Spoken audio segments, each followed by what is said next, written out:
there's always that one play where you see it and you go, yep, it's destiny. The decisiveness from Cignetti to go, yeah, we got to put him away. That was such a great call. Like that was the right call. Sharon Moore feels like a weird one to throw out there, but like Sharon Moore would never have gone for that. I don't think Ryan Day would have gone Ryan for Day's that. kicking that, 100%. The Surgeon General's been telling you for years that SIGs will do irreparable damage, and that irreparable damage has resulted in a 16-0 Indiana national championship. How long did it take for you to think of I that thought one? of it on the way over here. Did you really? Yes, I did. That feels like something Yes, I you did. pondered all last weekend. No, And you just couldn't wait to come in here and Sometimes say it. genius comes to me, and sometimes you get left with And whatever sometimes that you're was. Michigan State and you just can't find it. This is the Rivalry Podcast. My name is Jace. That's JP. It's Michigan and Ohio State, a podcast dedicated to the greatest rivalry, not just in college football, but in all of sports. It's from River Radio Ministries and presented by our friends at Elevated Integrity Construction. This is the season finale of season 7 of this podcast. We've got off-season content planned, so fear not. If you're like, oh, good, these yahoos are finally done. Joke's on you. We ain't finished yet. I ain't hear no bell. Another one. Yeah. But for right now, the end of the regular season, Indiana, like not even 12 hours ago, as of when we're recording, wins a national championship. First team to go 16-0 since like the 1894 Yale Bulldogs, something like that. It was wild. We'll get to them, but before we do, a little wheel route to kind of get us going, because this is an Ohio State Michigan podcast, obviously. By the way, at Rival Pod across social media and rivalpod.com. If you're watching on YouTube right now, go ahead and subscribe. That helps a ton. But wheel route from our friends at the Ohio Sinus Institute. Ohio State does not have an offensive coordinator. Yeah. What happened to yours? Where's he? He left for the University of South Florida Right before at the like playoff? the best time you possibly could, right before the Big Ten championship game against the now national champion Indiana Hoosiers. Would you say that so he it was felt- pretty? It was Did- pretty did he- exactly an ideal situation for us. Did he feel focused in any of the two games after that? If he did, it sure didn't look like it. And yeah, that is a complete mess. And obviously, there are some recruits that have followed him to South Florida. You had CJ Hicks going. I want to say Bryson Rogers also did. I know I'm probably missing another one or two. A handful of guys going and following Brian Hartline. But now that leaves a huge hole. And Ohio State has yet to fill it. I've seen a handful of different theories on this. A lot of it makes sense, right? They're kind of waiting out the NFL. That's been kind of their MO the past couple of off seasons, is grab one of these guys that kind of needs a fresh start somewhere else, whether it's a head coach that had been let go or an offensive coordinator that had been in the league that needs to kind of prove themselves again. They took a step down the ladder. They need to get back up. You saw that with Chip Kelly. Bill O'Brien for like 30 seconds. Yeah, he didn't even get to call a game.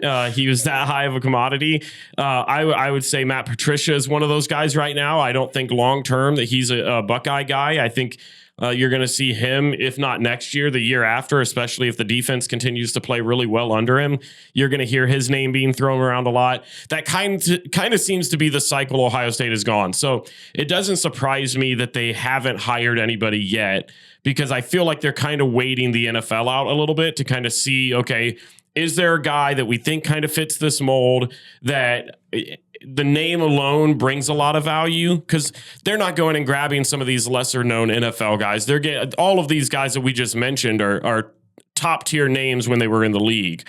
So it doesn't surprise me that if that were to be true, that they're waiting out the circumstances. But we're going to take a stab, or I'm going to take a stab at who I think they should go after. And this isn't who I think some of this is realistic. One of them I actually feel very confident is going to be the guy. And I'm going to preface this by saying I don't love it. Okay. You probably already know who that guy is. And it's widely rumored that this is kind of just the natural progression for this guy. So I'll start with him, Keenan Bailey. He's the current tight end coach. He was the assistant OC under Hartline, had kind of helped out there. There's been a lot of talk about him being internally promoted to the OC.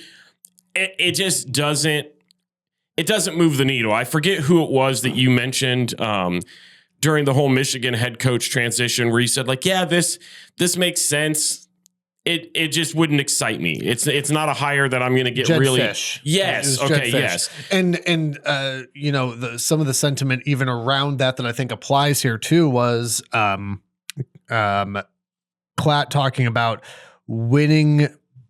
There's a difference between winning the press conference and winning the hire. Mm-hmm. And hiring Bailey would probably not win the press conference, but could you win the hire? Sure. But I would also look at it from the Michigan side, admittedly, not knowing a lot about Ohio State's tight end coach, but even just looking at the tight end play for Ohio State and going, I don't see anything there that would terribly excite me. Now, those are they're very different jobs, but I mean, are you seeing anything from the tight end room that makes you go, yeah, that's amazing? Like, so for example, Max Clare coming in, right? Max Clare coming in. I think you and I both thought this could be the best tight end in the country. Yeah. I expected him, and this is going to be the homerism of me. I expected it to be like a Cade Stover 2.0. You'd get an athletic tight end that can go out there. I expected like low end 600-700 yards from him, and handful of touchdowns. And there was just, and I did too. I thought, you know, I've seen a ton of just phenomenal NFL caliber. Look at what Colston Loveland's doing in the NFL right now. Mm-hmm. Look at not right now. Listen, he is a legend, and you'll respect him. You know, but look, Luke Schoonmaker and like all these AJ Barner, all these great Michigan tight ends that have gone to the NFL. And so I'm kind of looking at well, Max Clare on the rival side might be that guy. Yeah. And maybe he will in the league. But I didn't see anything from this past year that made me go, oh yeah, they are really utilizing that tight end room. Well, and that was, I mean, and is that on the OC or is that on the coordinator? I don't know. And I don't think it's because it's been lack of talent. I mean, look at Max Clare. I think Cade Stover has been the best tight end prospect since Jeremy Ruckert for us, which was back in the Justin Field days. There's a name I haven't heard of in a minute. And so, I mean, that position has been a group where I feel like G. Scott was a guy. I know he's bounced around the league from practice squad, but I think he was still a really talented tight end. Cade Stover, I thought, was a great tight end. He's in the league right now playing for the Texans. They've had the talent at that position, and it seems like every year, minus Cade Stover, it's underperformed. So I'm just not excited about it. I've not seen anything to get me pumped up about that hire, but I do think that's the most realistic. One name, though, that I've seen floated around every now and then that I actually think would be a phenomenal hire for numerous reasons, and this is a name that I know you hate, JT Barrett. I've seen this one floating around too. He's obviously a former Buckeye great, one of the best quarterbacks in program history. He is beloved by the fan base, a mature guy. He is a leader. That is what made him such a good quarterback. He's the current quarterback coach of the Chicago Bears. You've seen what he's been able to do with Caleb Williams this year in the league. I feel like getting him in there to help teach a still young Julian Sayin, to get him behind a guy like St. Clair to help kind of mold with that offense where you're at a really pivotal point right now where you've got Jeremiah Smith for one more year. Brandon Ennis is gone after this year. You lost a lot of your freshman wide receiver depth that you had been banking on in Quincy Porter and Mylan Graham. Carnell Tate leaves early to go to the draft. So you're looking at this room and you're going, okay, your best players now are going to be your young guys. You're going to have a Chris Henry Jr. that's a freshman. You're going to have Bo Jackson going into his sophomore year. You're going to have Julian Sayin going into his redshirt sophomore year. And it's time to get a guy that can really build into that and help develop a good culture. The thing that I wasn't doing this show back then when JT was still the quarterback. One of the things that I loved about JT was his leadership. And I think you saw that basically every single season. If you look at all the national champions, and it's going to sound obvious, right? You've got a quarterback that is a mature leader. You got Mendoza, which, I mean, for as much garbage as I've given them, I'm on board now. And you can't not be on board. Well, they have conquered everyone and forced you on board. I had been since that Ohio State game. I said that if they beat Ohio State, I would believe them. And every single game since, I picked them. I started to believe in them. Mendoza, I'm on board with it. He deserved the Heisman. The leadership that you see, I was telling our producer, Judah, right before we started recording, usually when it comes to the NFL draft, there are certain guys that you can see the raw talent and you can see the physical skill set to be QB1. But it's rare to see a guy that has that and the maturity to be a pro and be so pro ready. That's what I see when I see Mendoza. Same thing with Will Howard. I thought Will Howard last year was a mature leader. He had control of that locker room. I would say the same thing with McCarthy. And I think it was on a different level, but I think the passion and I think that Michigan team looked to him. And I think it all showed. Getting a guy like JT that knows how to build that culture with a really young offense, I think would be super important. You've seen Ohio State have success with bringing in their alumni. Look at James Laurinaitis. Look at Brian Hartline. They've had success of bringing these guys. Look at Mike Vrabel going in and getting his team to an AFC championship game in the league right now. They've had success at bringing in these guys that have developed into phenomenal coaches. It feels like the next stepping stone for JT to get in there and be that young guy still searching out where to find his niche in the system, getting his first real big opportunity at a place he's already super familiar with. He understands the culture. He understands what the game means. You're not bringing some outside source that hasn't already bought into the traditions. This would excite me. I know that it would cause a lot of people some concerns and questions because he's never been in that role yet. But this is one that I would get excited about, I would believe in, and I would 100% support. Is Matt? Let me ask this on the defensive side. This isn't the question, but is the rumor on Matt Patricia? Just while we're talking coordinators, now that we're done talking about Michigan's rotating coaching staff for once, well, praise God. Like is Patricia going back to the league, or is he back in Columbus? I've not. Is that seen, still open? For everything that I've seen, it is very, very, very likely that he returns to Columbus at least this season. Okay. I've seen that he wants to stay. Ryan Day obviously wants to keep him around. The defensive players love him. But I don't think that anybody's ignorant to the fact that like his goal is to go back. And so I think we've got him for another year or two max. And then I think you see a Chip Kelly situation. I think he goes and gets another job somewhere in the league. And then we're looking for a defensive coordinator. Could I interest you in Wink Martindale? You could not. You simply just could not. That's fair. That's fair. Let's talk. We'll get to kind of season reflections for Michigan and Ohio State, looking ahead into the 2026 season in a moment. But I think you hit on Indiana a little bit there. I mean, we'd be remiss not to reflect on the ultimate game of the college football season. Exactly there. What you wanted. The number of times in that game last night where Indiana wins their first national title, what a world to live in. The number of times that I mentally buried Miami in that game, and yet they just would not go away. You know, ESPN would talk about Georgia being hard to kill. That was Miami. That was Miami too. And credit to the Hurricanes for just they very easily could have just rolled over when they were down. You know, they doinked the field goal going into halftime. It's 10-0. Indiana's getting the ball, and I'm thinking, oh, this might be done. This might get ugly. Miami claws their way back into it, hits the big run from Fletcher. Indiana blocks the punt, and I thought, well, should I go to bed now? Is that? And every time, what Mendoza makes the incredible touchdown run. What a gutsy call from Cignetti, and Miami still finds a way to make it a game. It just, the resiliency, even though they didn't come out on the right side of it, if you're a Hurricane fan, I was very impressed with. And so I don't want that to get lost in the rightful heaping of praise on Indiana for a historic season. Yeah. If you would have told me before this game, and our producer Judah and I were talking about this, if you would have said before the game, Miami was going to outgain Indiana in total yardage, that Carson Beck was going to play better than Mendoza. Mendoza was going to have less than 200 yards passing. And then if you would have told me they would have held Indiana to like 2-point-something yards per carry on 40-plus touches, I'm probably telling you Miami ends up winning that game, if that's all you're telling me. But then you look deeper into it. Indiana's time of possession, they had about 36 and a half minutes worth of possession compared to Miami's 23 and a half, almost a quarter longer that Indiana held the ball.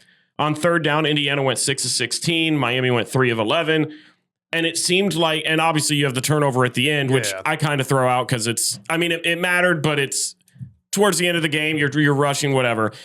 Then this was a game where you saw the gutsiness and who wanted it more. When it was that I think it was back-to-back drives where it was 3rd and 5, 3rd and 6, 3rd and 4, like that kind of middle range drive.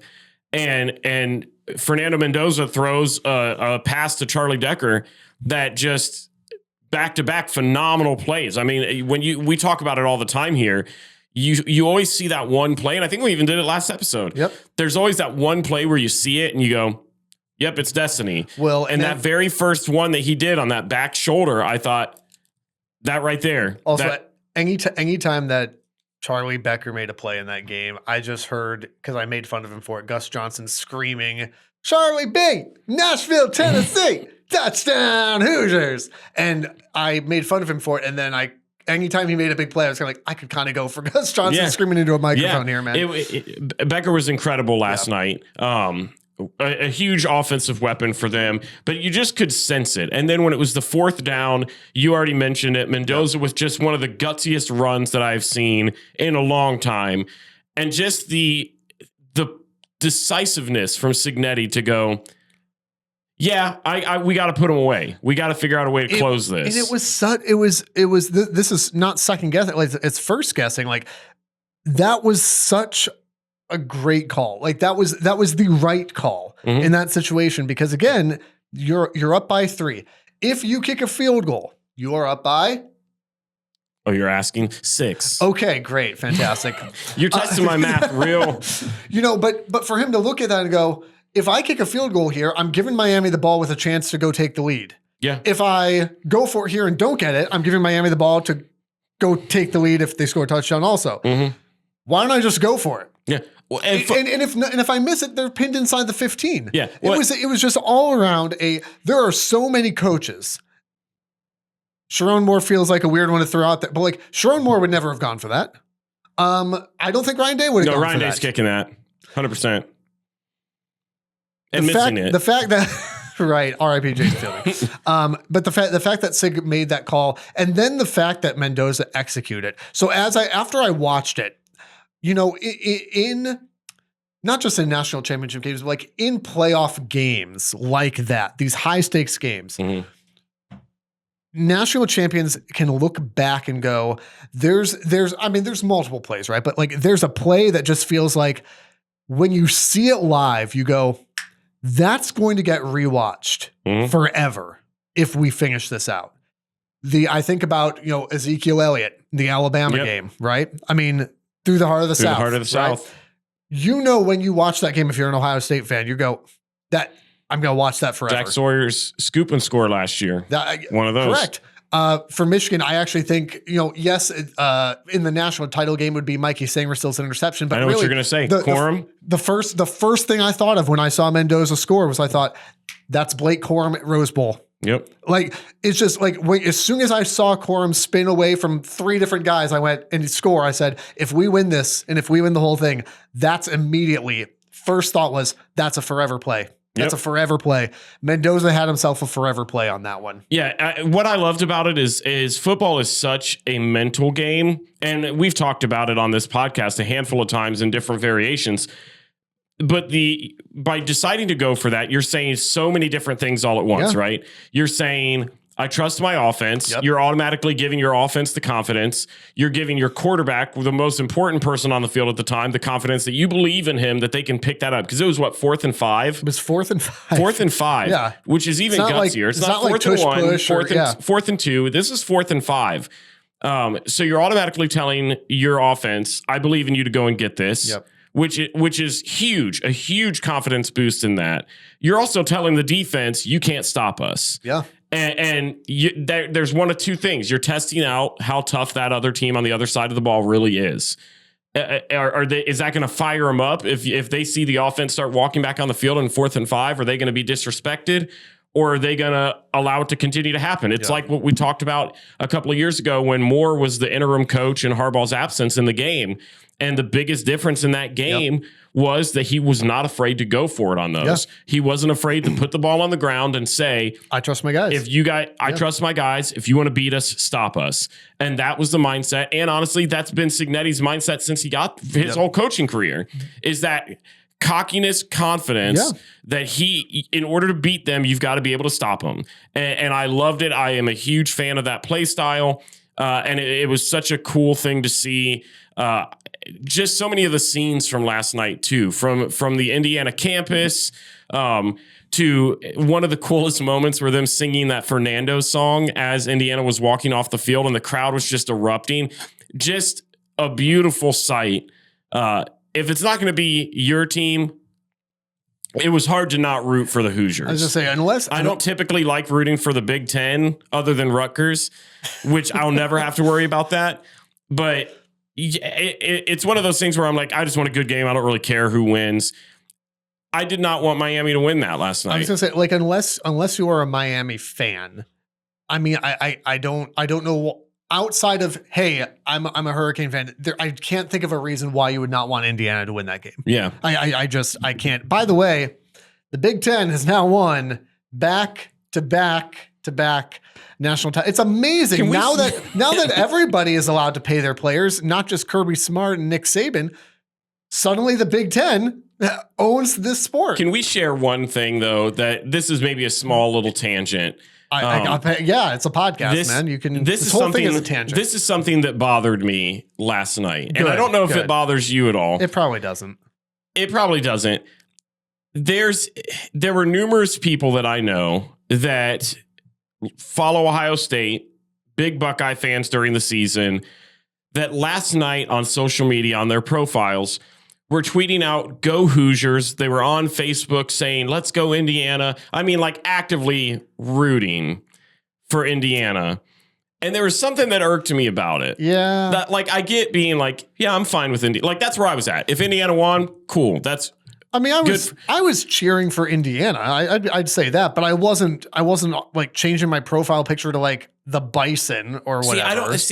Maybe it was that. Maybe it's just like going out on socials and publicly like, trying to get close to something that my team couldn't qualify for. Yeah, like, that's different than just I cheered for Indiana, but I'm not like hashtag I don't know what their cheers are. But if Indiana winning, I was like, okay, that's fine. But there was something about like and some of these are media credentialed Ohio State people that I'm watching go on there and they're posting like, "Go Big Ten, let's go Hoosiers," and I'm like, I mean, or not. Maybe now I am rooting for Miami.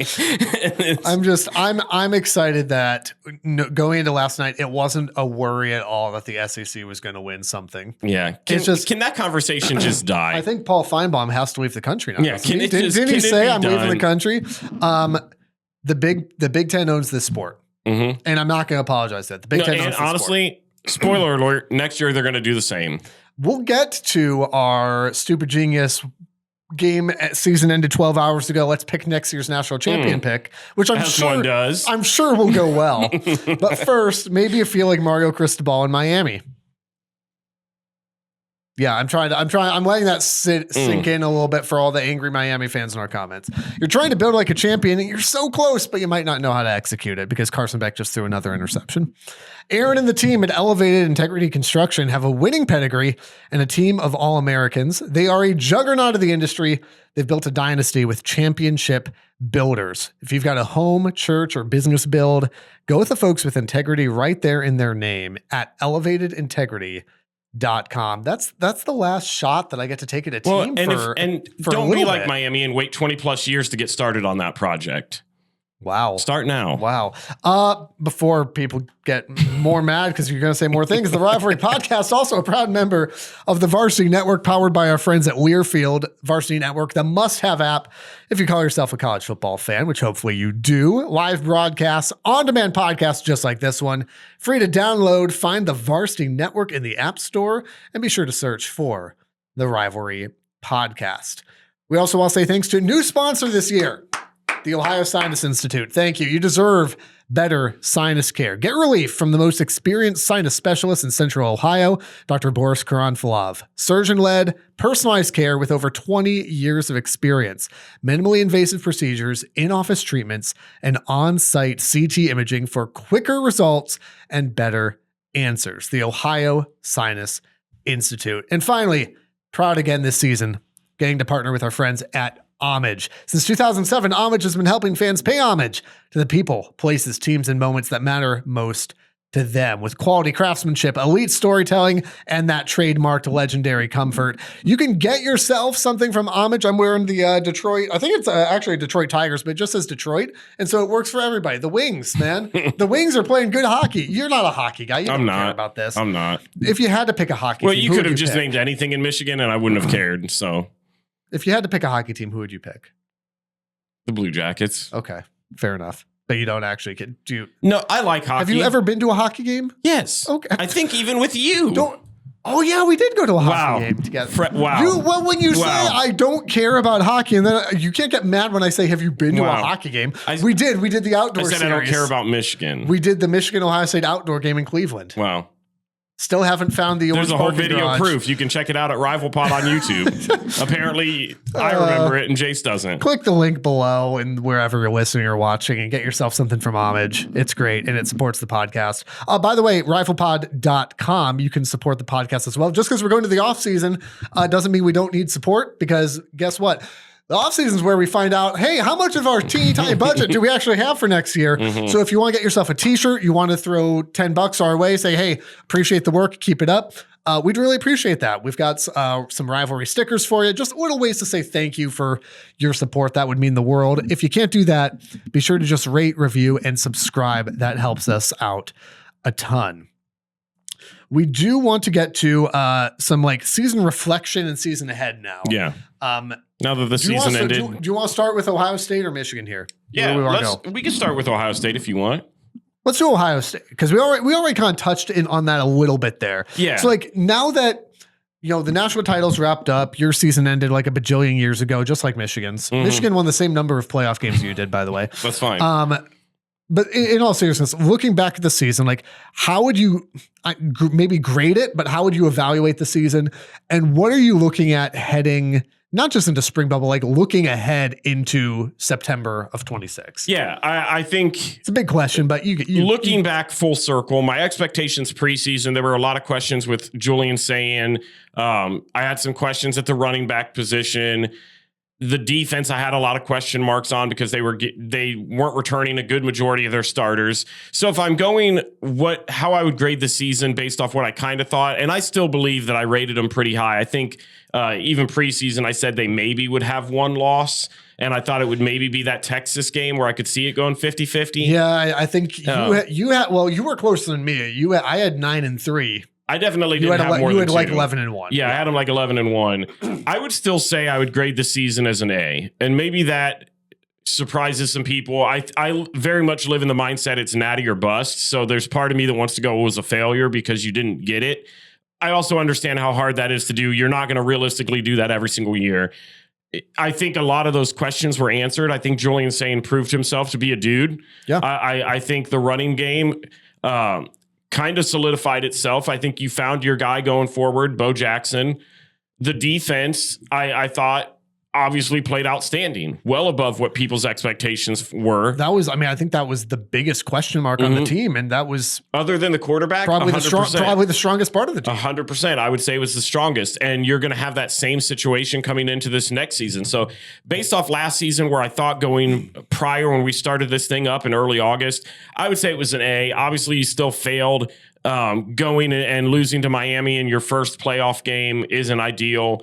But I thought there were a lot of questions that I had last year that ended up getting answered.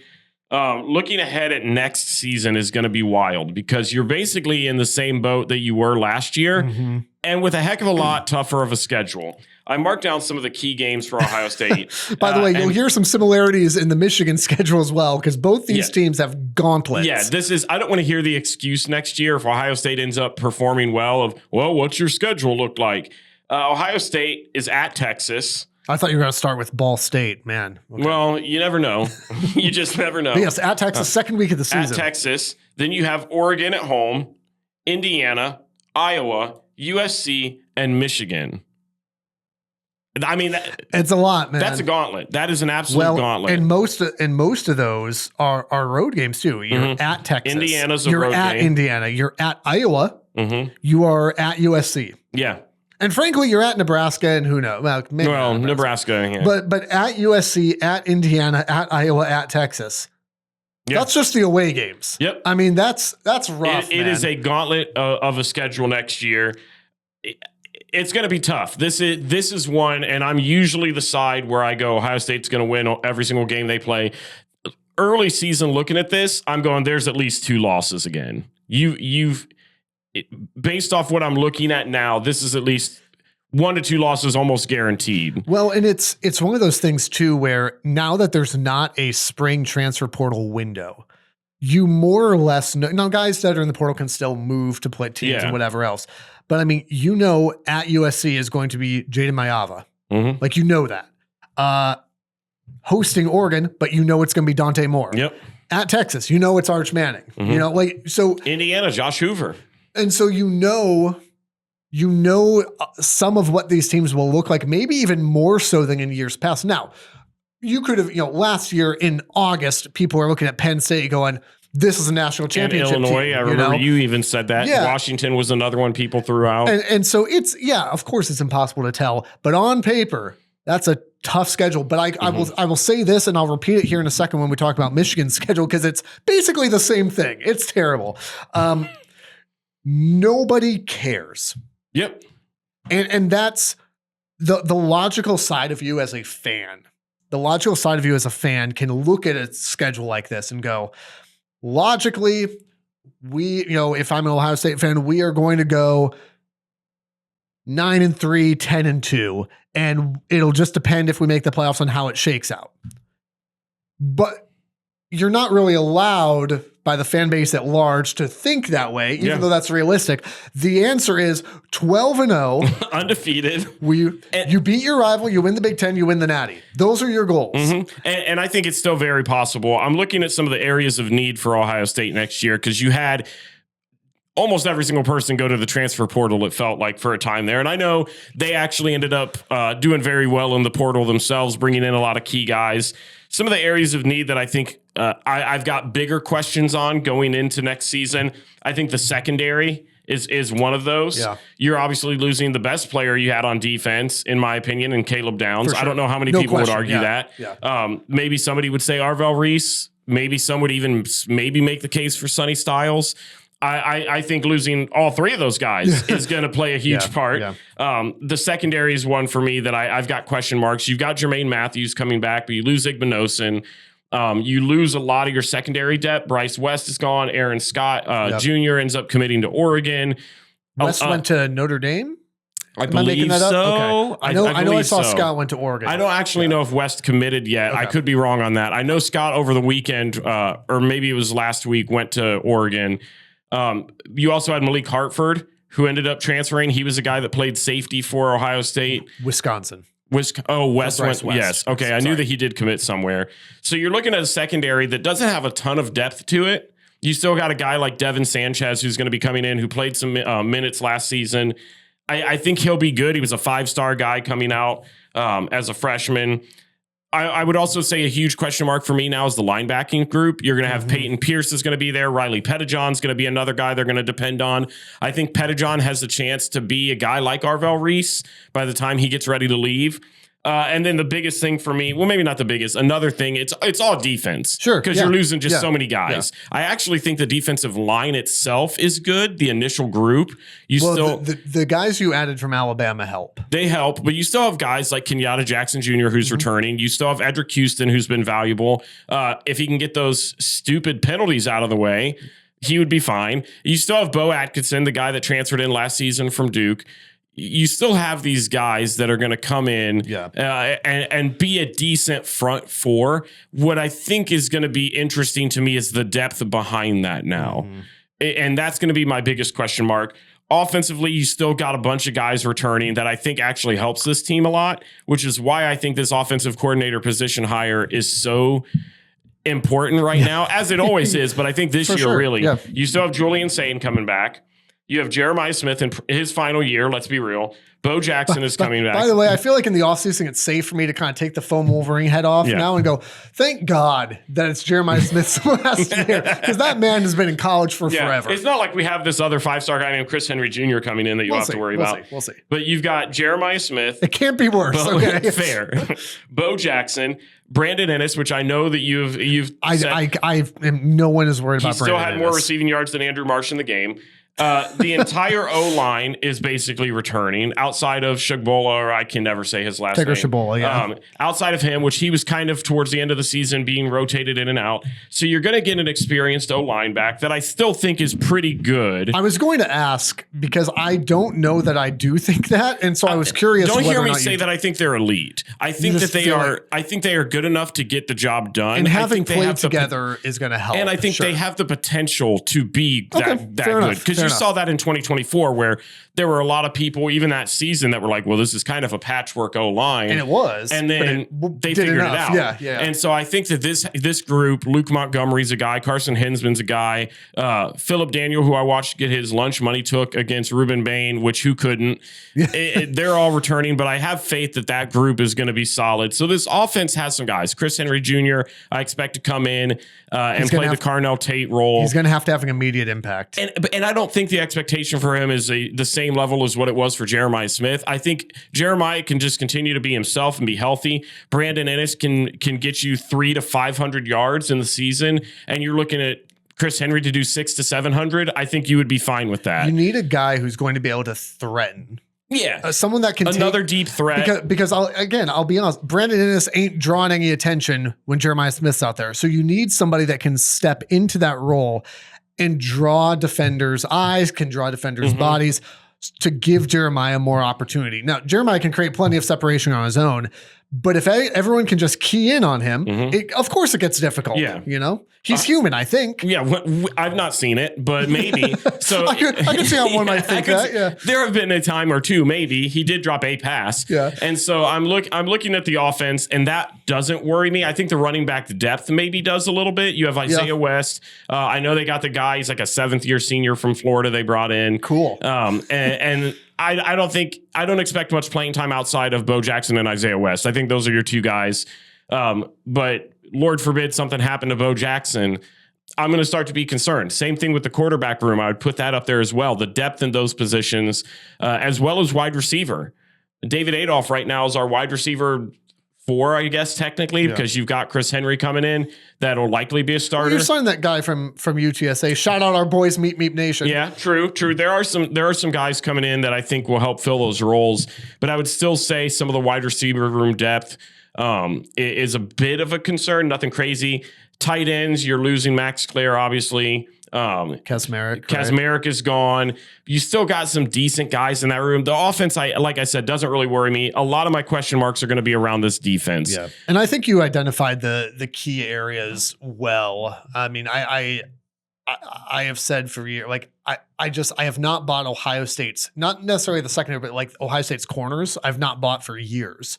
I've never been a fan of Igbinosun. I don't think he's that good.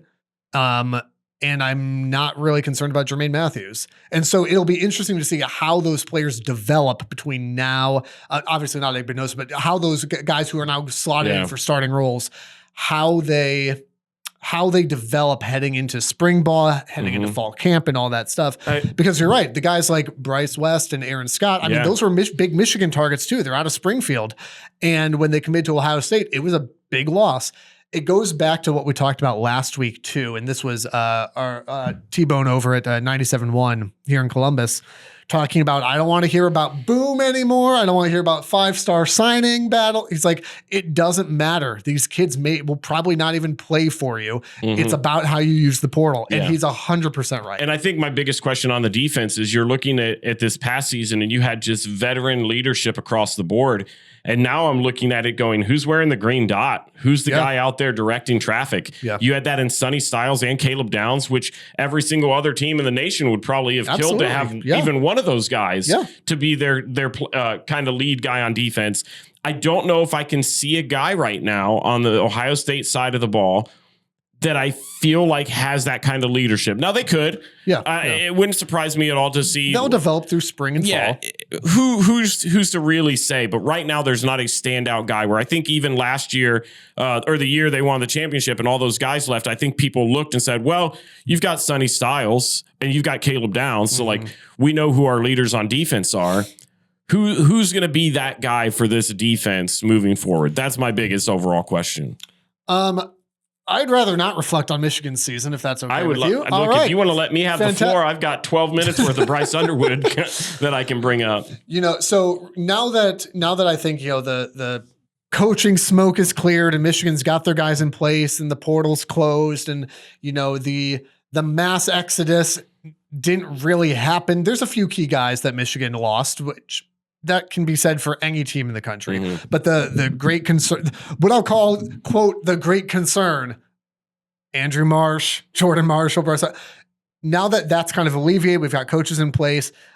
Now that we can clear that out, looking back on the season, I mean, certainly no one's going to look at that and go, well, yeah, that was a successful season, right? You missed the playoffs. You did not beat your rival. And so it wasn't a successful season. Now, the fact that Michigan won 9 games in the midst of gestures at everything is maybe a sign that was a really successful season.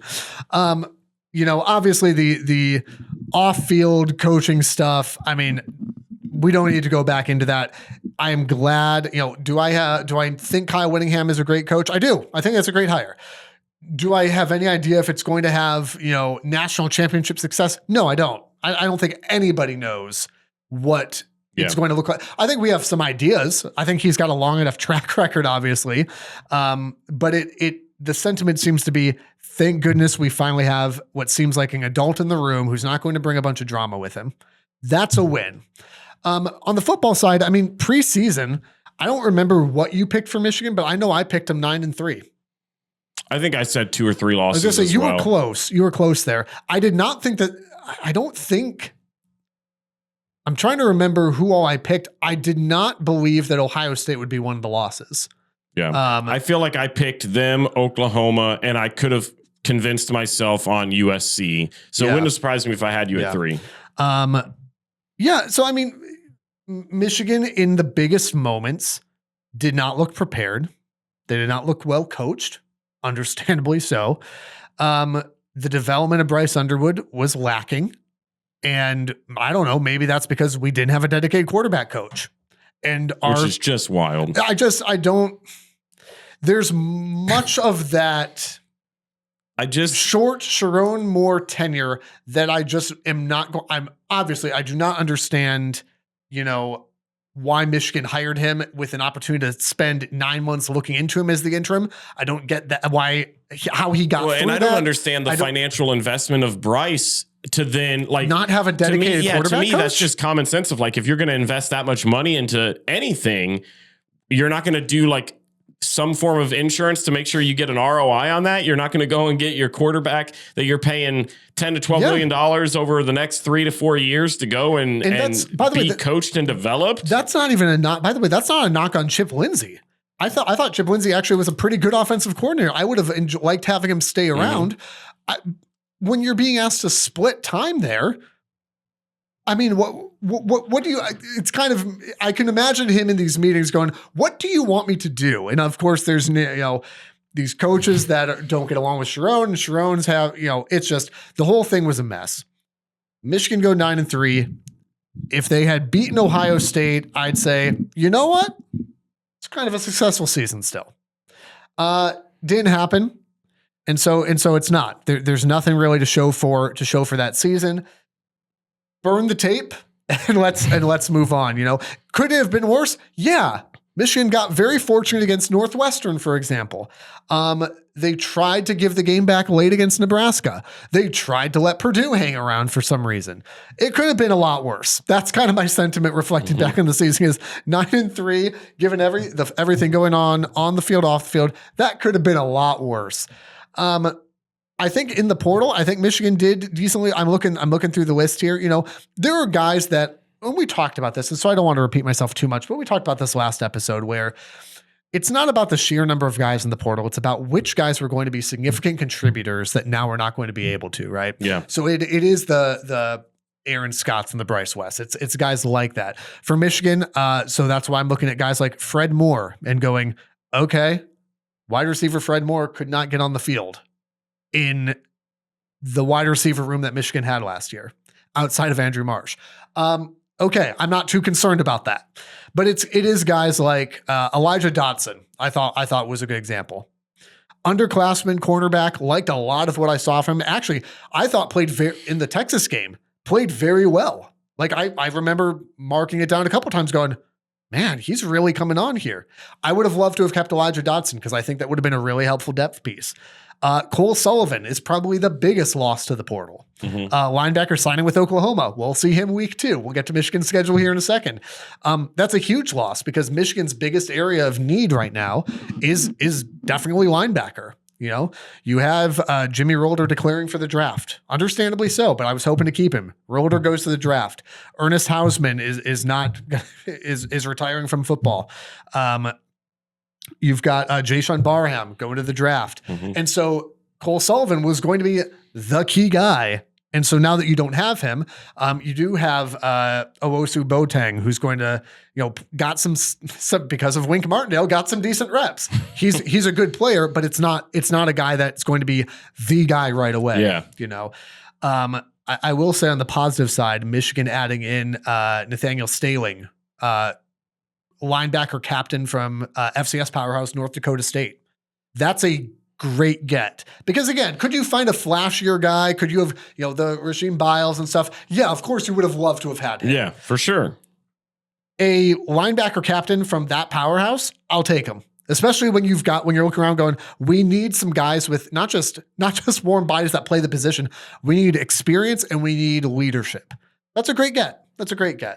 I would say for Michigan, looking through the rest of these names here, even as I'm scrolling, I mean, there are guys that I would have liked to have kept. Jaden Sanders, another cornerback, signed with Notre Dame. TJ Metcalf, a DB who's going to Tennessee with his brother. Those are significant areas of concern for me for Michigan on the defensive side of the ball. Much like Ohio State, defense is going to be the main area in the offseason that Michigan fans are going to panic a little bit over. I don't think you need to panic, but I do think there's concern for sure. Now, the good news is that you're getting guys back like Jordan Young safety, playing well. By the way, if you're like, I don't know who Jordan Young is, the Northwestern game where Michigan tried to just give the game away 5 different times, he's the one who is inexplicably on the field on a critical third down, but ends up making a beautiful pass breakup and ends up Michigan winning the game. Zeke Berry coming back. I think is he an elite corner? No, but he's played the position and he's a good player and he should be able to, hopefully with some better coaching, take a good step. That's a good get for a good bring back for Michigan. And then of course, Michigan's got the guys who are portaling in. On the defensive side of the ball, I would say for the most part, a little bit underwhelming. I mentioned Staling. I think that's I'm not going to go through all these guys, but Staling is a good pickup at linebacker. Michigan grabs the 2-way player, Salisi Moa from Utah, and his brother as well, who plays linebacker at Michigan State. I'm not sure that that's a huge get because I've seen Michigan State play, but Salisi Moa was a huge recruit for Utah. And so that's a massive flip for Michigan to get him to come. Obviously a bunch of Utah guys, Smith Snowden, cornerback for Utah. I mean, so, are you looking at Snowden and Berry at corner? Who knows? But yeah. I think I will say this on the defensive side of the ball, John Henry Daly at edge, Jonah Leia, Michigan's defense is going to be better than I think Michigan fans think they're going to be. Because if you're not following all the portaling in, portaling out, it's easy to look at this giant list of names and to see some significant guys who depart. And you go, well, I don't know who this guy is. And you go, trust the process. Like these are coaches who have worked with these kids, who have relationships with these kids. Michigan's defense is going to be just fine, especially under Jay Hill. Did you have any defensive thoughts? I'll hit offense here in just a second. Yeah, it's not going to matter. They won't cover Jeremiah Smith. So We'll see. Great. I don't even know why I give you an opportunity. Honestly, I'm surprised you asked. I was trying to be kind. What did you expect? My New Year's resolution is to be less kind to you. On the offensive side of the ball, excuse me. On the offensive side of the ball, Michigan should feel really good. Obviously, getting a quarterback coach. I actually think Michigan may have two. I'll have to look that to make up for last year. I guess we're making double up for or last nothing. time. So Bryce Underwood, a lot of the criticism deserved. Thank you. Not all of it, and not all of it from you. All of it. But some of it certainly deserved. Having Bryce Underwood on this team, do not let any Ohio State fan talk you into the fact that having Bryce Underwood on this team is not a good thing. How dare you? I would never say that. Bryce Underwood. I think it's great that he's there to throw 83 yards. And here we go again. Bryce Underwood is going to be a heck of a good quarterback. Having him back is massive. Jordan Marshall being on this team, massive. Sure, you would have liked to have retained Justice Haynes. Michigan added in other pieces with Tatum coming in from Oklahoma. Michigan's running Savion Hyder, 5-star freshman. Michigan's running back room is looking great. Andrew Marsh staying is massive. Jamie French from Texas, massive. JJ Buchanan, Utah, is a interesting piece because he's listed as a tight end, but he plays like a wide receiver. Mm-hmm. So Michigan's now suddenly looking at a wide receiver room and going, do we have a wide receiver room? It looks like Michigan has a pretty good wide receiver room. One of the big areas of concern was the offensive line because Michigan had multiple offensive linemen hit the portal. You had Jake Guarnera, who was supposed to move to center this year, hit the portal. You had Andrew Sprague hit the portal. And then you had them both come back into the fold. Yeah, huge. So now you're looking at guys like Babaloa, 5-star freshman, was injured, was not able to play at all this year. Babaloa, 5-star in the fold. You've got Sprague, you've got Guarnera, you've got Link, you've got Frazier, you've got, oh gosh, who am I missing? There's somebody that I'm missing there. But Michigan has got, all that to say, Michigan has got a experienced and talented offensive line coming back in. And that's the, the Jim Harbaugh piece where he's exactly right. What's the only position in football that doesn't rely on any other position to be great? And it's offensive line. The wide receivers rely on the offensive line, the quarterback, the running back, like that side of the ball, like to be a lineman, nobody else. And this would go on the defensive side too, but particularly for offense, no one else, you don't have to rely on anybody else as a lineman to get your job done. Offensive line is where it starts and ends. And the fact that Michigan is returning these key guys, talented guys, experienced guys, this is just a really, really good situation for Michigan.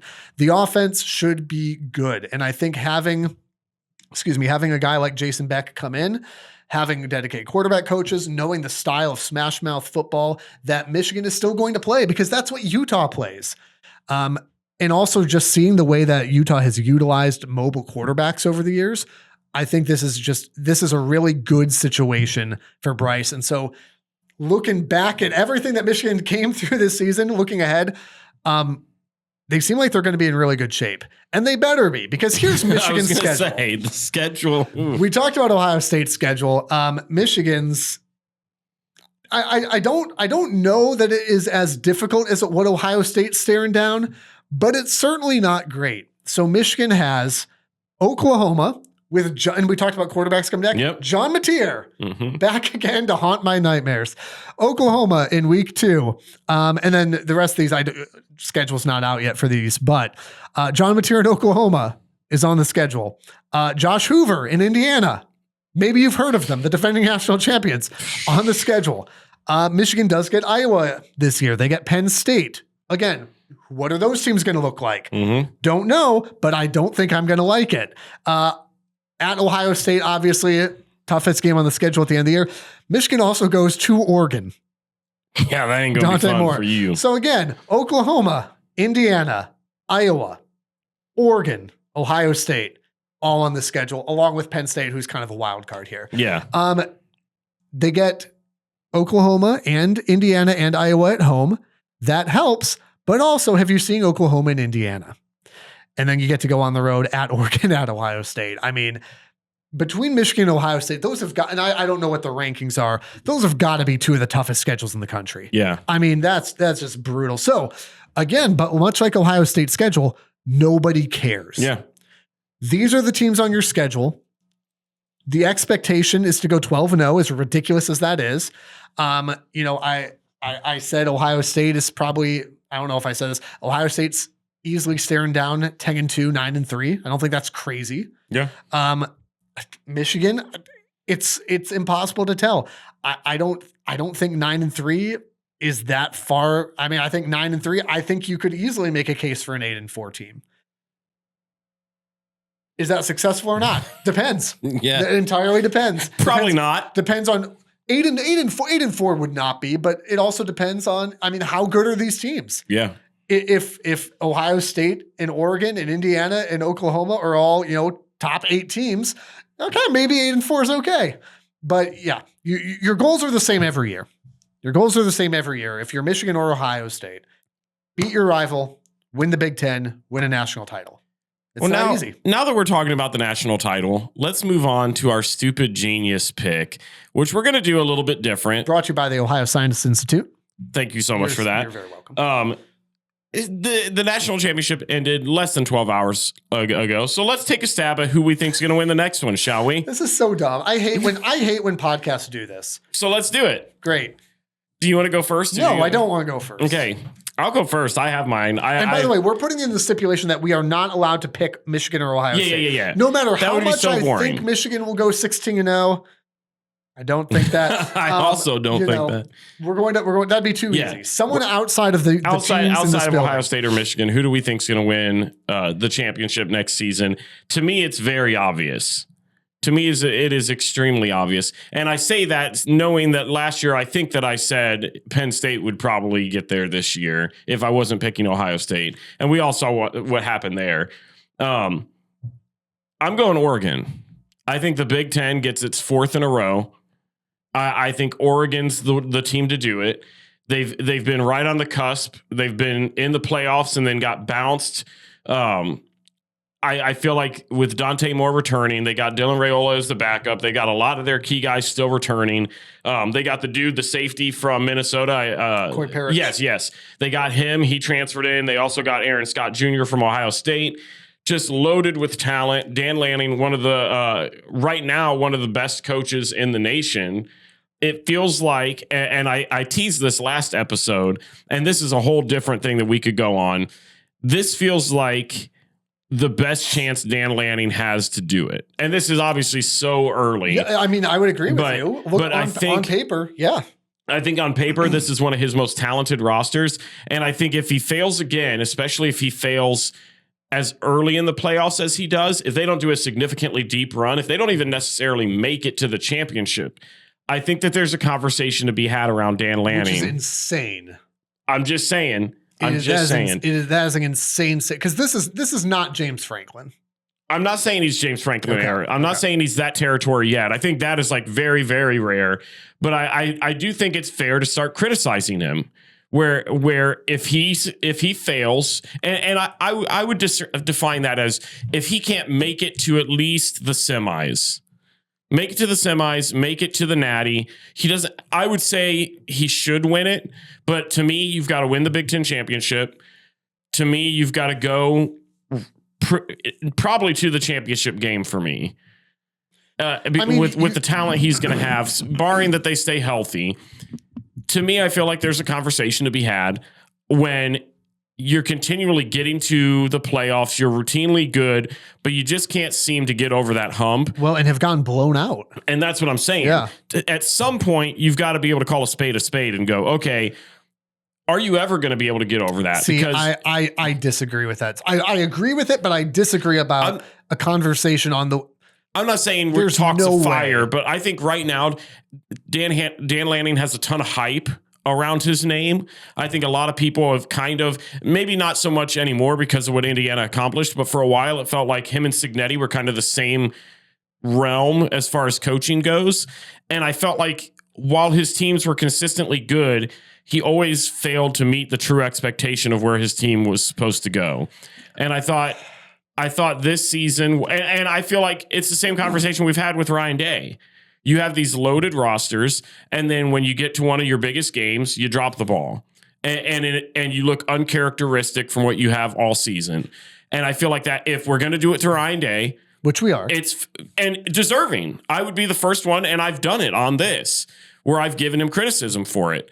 I think it's only fair to have the same conversation with Dan Lanning.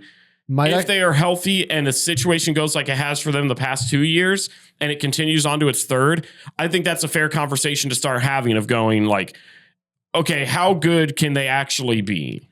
Might I suggest, much like Ryan Day, that they lose a game to Michigan this coming year to help them along the way. My pick is not going to shock anybody. I like that pick, but it is not crazy. I went between two. I almost went with Notre Dame. I almost did too. I'm going with Indiana to repeat. And I know how hard it is to repeat as a national champion, especially in the expanded era. And in some ways you make it, well, that makes it easier. I don't think it does. I think it makes it easier to make the playoff, but I don't know if it makes it easier to win the national title. Here's why I'm going to take Indiana. Did you see what they did 12 hours ago? Curt Cignetti's going nowhere. They have used the portal like crazy. Josh Hoover's, it's like, you're kind of looking at going, well, Fernando Mendoza's not going to be there. No, but you know who will? Josh Hoover, the gunslinger from TCU. Oh, well, Omar Cooper's not going to be there. No, but you know who will? Nick Marsh. Do you remember him? The only good player Michigan State's had for 2 years. So Indiana, I mean, what world are we in? Indiana just won a natty, went 16-0, and we're talking about how Indiana's just going to reload in football. Mm-hmm. That's one reason. The other reason why is, and there's nobody on the planet that can disrespect Indiana at this point. That is a good football team.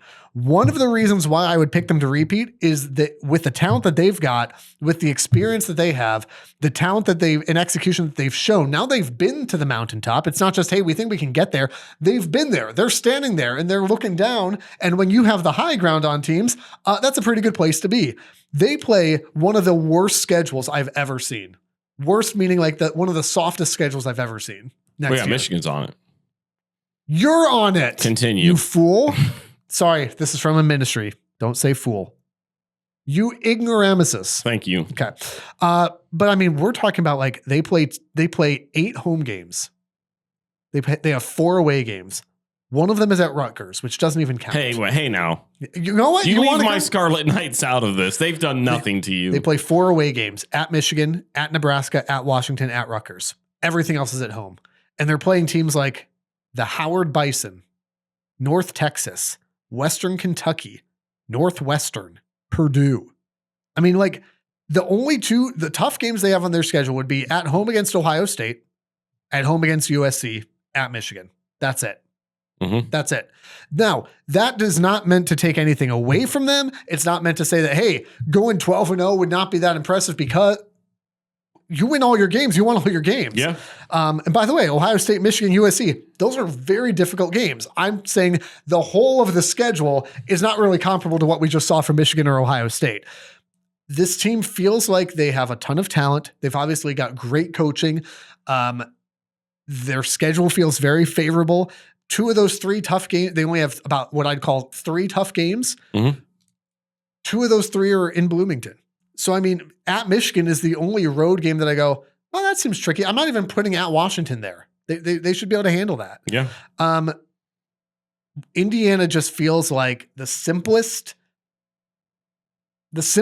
most reasonable team right now. I mean, that's an easy lock for the playoffs. Easy lock. It seems like it, and it's hard to pick against. Why would you not pick against them? Indiana football's winning national championships right now. You got anything else on that? Yeah, it's not going to happen, but they are absolutely a lock to the playoffs. It's just too hard in my mind to repeat. And I think there are teams that you're going to see a lot of growth in. I almost took Notre Dame in this spot. Another team that I thought could potentially get there is Texas. I feel like they're going to be another top team. Because again, we talked about Ohio State going there in week 2 on the road to Texas.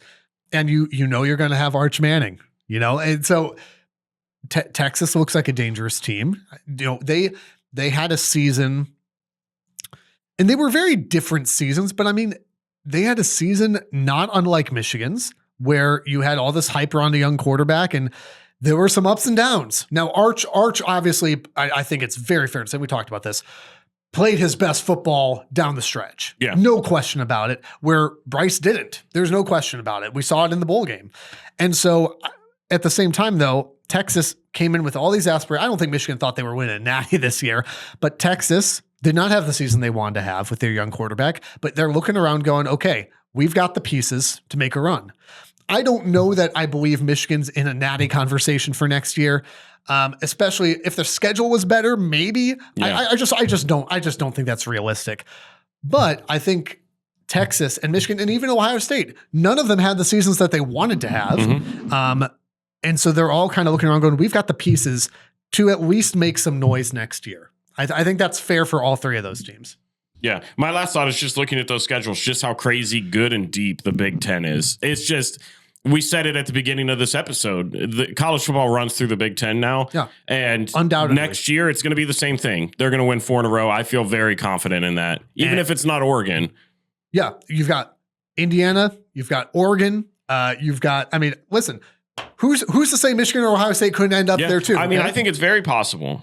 I was trying to think of another Big Ten team that could possibly threaten. Maybe. I don't have one. Yeah. I don't have one. Yeah. Rutgers. Don't you tempt me with a good time. Be sure to subscribe wherever you're listening right now. By the way, even though this is the season finale, I want to make it very clear, we have got episodes coming out throughout the entirety of the off season. Okay. So we will not leave you college football lists. Okay. And between now and August, we've got spring games coming up. Spring games are like a couple months away. It's incredible. We'll have content for you all the way through. Of course, you can continue to follow on social media at Rival Pod, and be sure to subscribe, rate, review wherever you're listening right now. The Rivalry Podcast is part of the Varsity Network from Learfield and the River Podcast Network from River Radio Ministries. New episodes out every Monday. Be sure to subscribe, rate, and review wherever you're listening right now, and follow on social media at RivalPod and RivalPod.com. And if you like what you hear, share with a friend so they can listen too.